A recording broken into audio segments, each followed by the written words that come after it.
अपनी कुर्सी की पेटी बांध लो। ये बात तुझे कोई हाथ नहीं लगा सकता। माय डार्लिंग्स, बड़ा मिस किया तुम्हें।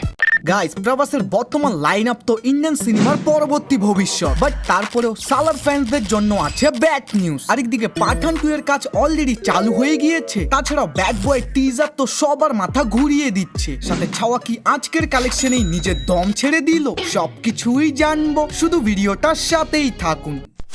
প্রথমেই কথা বলি প্রভাসকে নিয়ে। ভাই, এই বান্দার স্টারডাম এত বেশি যে তার আপকামিং মুভি টিজার ট্রেলার আসার আগেই মুভির হাইপ ডবল ইনক্রিজ হয়ে যায়। রেবেল স্টার আগামী 5-10 বছর ব্যাক টু ব্যাক ব্লকবাস্টার দিতে চলেছে। বর্তমান তিনি দ্য রাজা সাব ও ফৌজি মুভির উপরে কাজ করতেছে এবং এই মাসে তিনি স্ট্রিট মুভির সেটে জয়েন হবে। তারপর তিনি হোমবালে ফিল্মের সাথে 3টা সিনেমায় কাজ করবে। প্রথমত 2027 সালে প্রশান্ত নীলের সাথে সালার 2, দ্বিতীয় প্রশান্ত বর্মার সাথে 2028 সালে, তৃতীয় লোকেশ কানাগরাজের সাথে 2029 সালে। বর্তমান রিপোর্ট অনুযায়ী এই সবকিছুই আবার উলট পালট হয়ে গিয়েছে। প্রভাস স্পিরিট মুভির কাজ শেষ করে সালার 2 এ শিফট হতে চেয়েছিল, বাট লেটেস্ট রিউমারের অনুযায়ী তিনি ডাইরেক্ট প্রশান্ত বর্মার সাথে কোনো সাইফাই মুভিতে কাজ করতে চলেছে। যদিও হোমবালে ফিল্ম আবার এই বিষয়ে কোনো তথ্যই শেয়ার করেনি, তাই এটাকে আমরা শুধুমাত্রই রিউমারই মনে করব।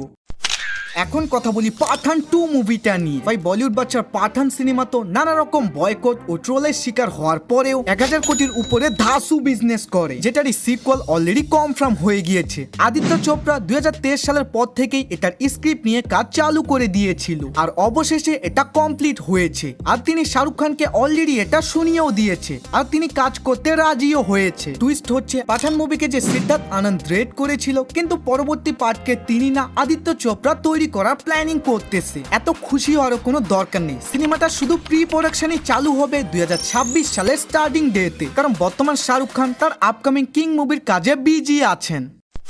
এখন কথা বলি ব্যাড বয় মুভিটা নিয়ে। ভাই, এই টিজারটা বেশ কয়েকবার দেখার পর বুঝলাম এখানে আমাদের হিরো একটা ভয়ঙ্কর মাফিয়া ডন, যে সবসময় রুলস ফলো করে চলে, কিন্তু কোনো একটা কারণে সে নিজের রুলসকেই অমান্য করে আর পুলিশের কাছে ধরা দেয় তার বড় কোনো প্ল্যানকে সাকসেস করার জন্য। জেলের ভিতরে হয়তো সে নিজের আম্পায়ার তৈরি করে অথবা তার ম্যান ভিলেনকে মারতে চলে যায়। তবে আমি এখানে অজিত কুমারের ইয়াং লুকটা দেখে খুবই শক হয়ে গিয়েছি। জানি এটাকে সিজিআই দিয়ে তৈরি করেছে, তবে তারপরেও দেখতে একদমই জোস লাগতেছে। আর ভাই, এই সিনেমার কনসেপ্ট দেখে মনে হচ্ছে ভায়োলেন্স এন্ড অ্যাকশন তো ভরপুর থাকবে, যা আজকালকার অডিয়েন্সটা অবভিয়াসলি বেশি পছন্দ করে। সাথে অজিত কুমারের পাস্ট, প্রেজেন্ট, ফিউচার এই 3টা লুকই দেখতে একদমই ফাটাফাটি লাগতেছে। আর ভাই, এই সিনেমার বেশ কয়েকটা লোকেশন দেখে মনে হচ্ছে এটাকে ইন্ডিয়ার সাথে সাথে বাইরের বেশ কয়েকটা দেশেও শুট করা হয়েছিল। ওভারঅল দেখতে গেলে এটা ভালোই ছিল, তাই আমি তো ট্রেলার দেখার জন্য অনেক অপেক্ষায় আছি।